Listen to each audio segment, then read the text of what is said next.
Because there are times in your life when you're not going to be happy. And then what are you going to do? Your goal is demolished. And there are going to be plenty of times in your life when you're not happy. There might be years. And so it's a shallow boat in a very rough ocean. And it's based upon a misconceptualization. Happiness is something that descends upon you. Everyone knows that. You know, it comes upon you suddenly. And then you should be grateful for it, because there's plenty of suffering. And if you happen to be happy, well, wonderful. Enjoy it. Be grateful for it.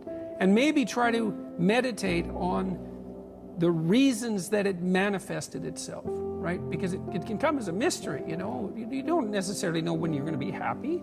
Something surprising happens and delights you. And you can analyze that. You can think, well, I'm doing something right. I'm in the right place right now. I've done something right. Maybe I can hang on to that. Maybe I can learn from that. What you should be pursuing instead is, well, there's two things.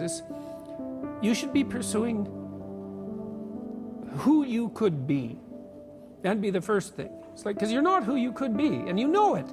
You have guilt and shame and regret, and you berate yourself for your lack of discipline and your procrastination and all your bad habits. You know perfectly well that you're not who you could be.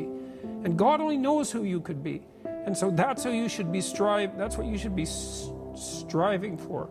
And associated with that, you should be attempting to formulate some conception of the highest good that you can conceive of, that you can articulate.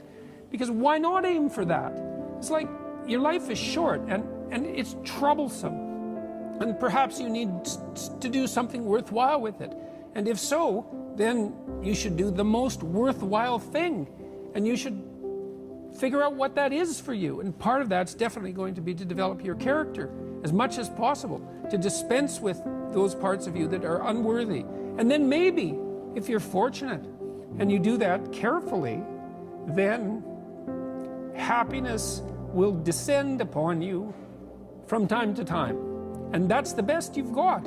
And then also perhaps during sorrowful times, or worse, evil times, the fact that you've strengthened your character and that you're aiming at the highest that you can conceptualize, that'll give you the moral fortitude to endure without becoming corrupted during those times, and to be someone who can be relied upon in a crisis.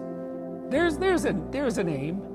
You know, one of the things I've told my audience is, the young guys take to this a lot. I said, you should be the strongest person at your father's funeral, right? Well, that's something to aim for. It's a transition, a generational transition, and it means that, well, all the people around you are suffering because of their loss. They have someone to turn to who can illustrate by their behavior that the force of character is sufficient to move you beyond the catastrophe. And you need that. And that's a great thing to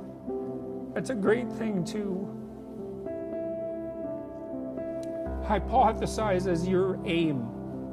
And happiness just evaporates as irrelevant in light of that sort of conceptualization.